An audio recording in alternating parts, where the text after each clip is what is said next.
Okay, be honest with me. Are you a good loser? Like if we're knee deep in a game of sorry or trouble and you see the momentum shifting away from you, how do you react? Or if you're me and you've been kicking butt in Mortal Kombat and then somehow your husband starts to beat you every round, what does that feel like? I know it's not the best version of ourselves that shows up to the table. I want to believe I'm a person who just wants everyone to have a good time and everyone wins. I want to be a gracious loser. I want to be okay winning by trying my best instead of winning by beating everybody else. But that's just not how humans are wired.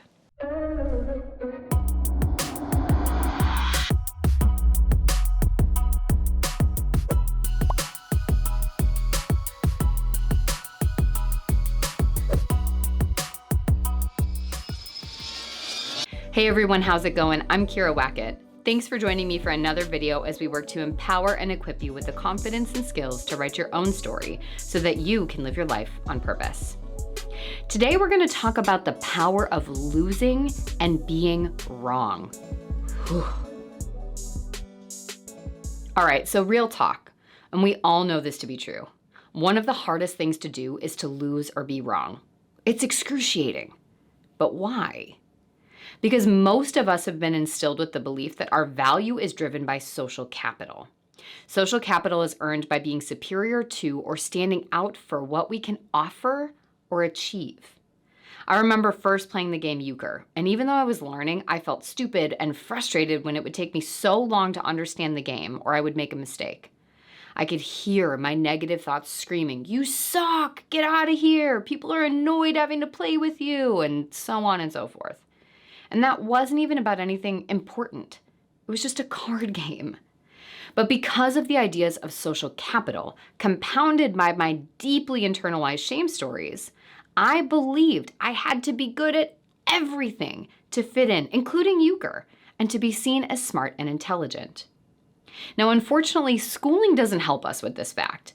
It often becomes about getting an A rather than learning and exploring. And for many kids, they find themselves unable to match up and internalize a belief that they're less than. Kids want to be celebrated. However, because of these subjective and exclusionary appraisal systems, they jump onto a conveyor belt of beliefs that touts individuality, but breeds conformity and unilateral achievement standards. I think this is part of why people hesitate to call themselves leaders or strive to be one in their lives. Because we have this misconception that to be a leader, we have to be right or have all the answers. Otherwise, we've failed or we're ineffective. But do you think, insert your favorite president or leader here, knew every answer to every question or problem during their presidency or reign? Or that they always made the right choice, again, regardless of where you stand in the line of politics? It's this weird rule we adhere ourselves to, believing that we can't make a mistake or have a past filled with evolution and adaptation to be on top. Everything has to be seamless from the time we're born till the time that we die. There's no room for growth. And even though we know that's not logical, we still get stuck with the belief.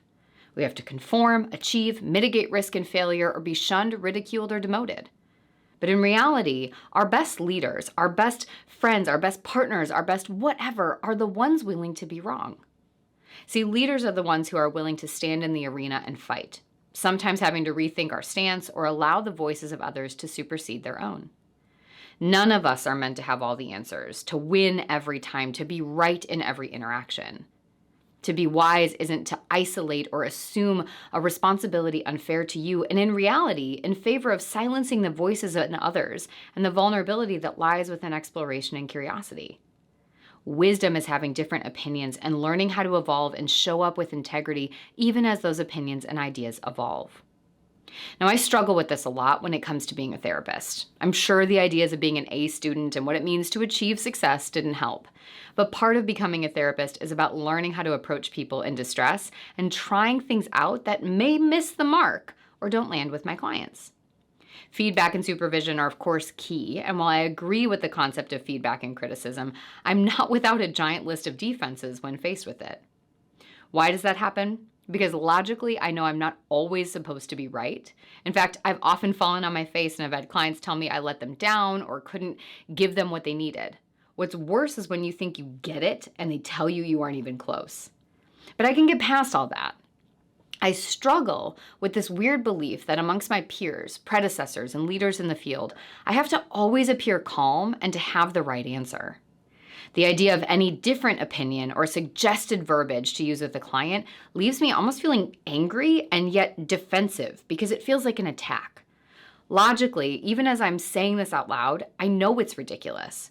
But in the moment, it's something that my body and brain have coded to mean I'm a failure. Somebody else has something better than me to offer, therefore, I've failed. It feels like a threat to my wisdom, my abilities, and my role. That being said, I know this is an area I have to grow in. I want to get good at feedback. I want to learn, but I hate that so much of my self-worth has become tied to the notion that I cannot afford to get it wrong. Because if I get it wrong, I failed and I don't deserve to be here. I'm working on challenging the norms of my irrational beliefs in here too, and really revisiting the internalized views of worth and wisdom I hold for myself and aligning them more with the ideals I covet for others.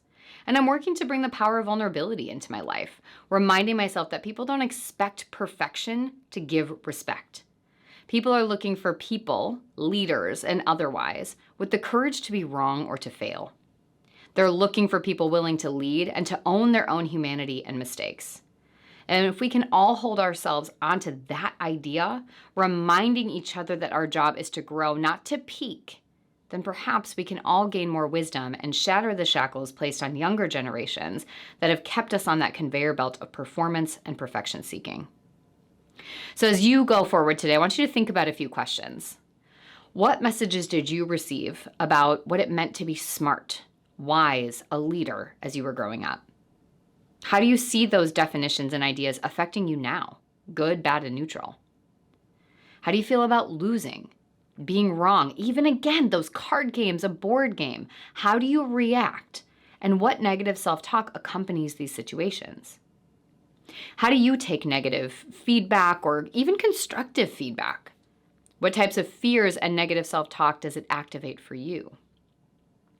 And can you think of someone or people you respect or would label as wise who didn't always get it right or weren't always perfect?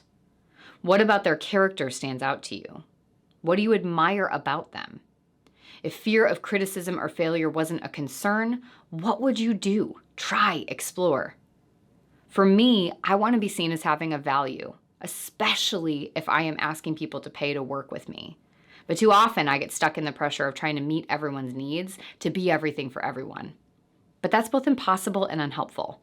People don't want all the answers, and it's my ego that would assume I could even know the answers for everyone else's life. People simply want a safe space to start exploring the questions. And if I can get my brain to trust in that, how differently might I be able to show up?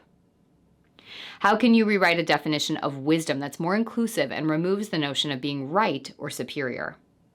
How can you allow your own wisdom and ideas to show up more in your life and be shared with others?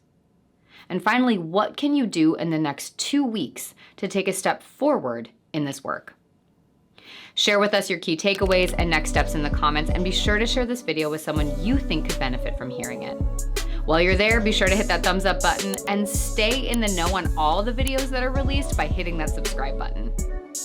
If you also aren't on those AR Insider emails yet, you are missing out. Don't sleep on that. Click on the link in the show notes to get yourself on the list, and you're gonna get exclusive and supportive content from me in your inbox about every other week that I don't share anywhere else. Remember, you have the right to author your own life, and that doesn't mean you have to know everything or do it right every time.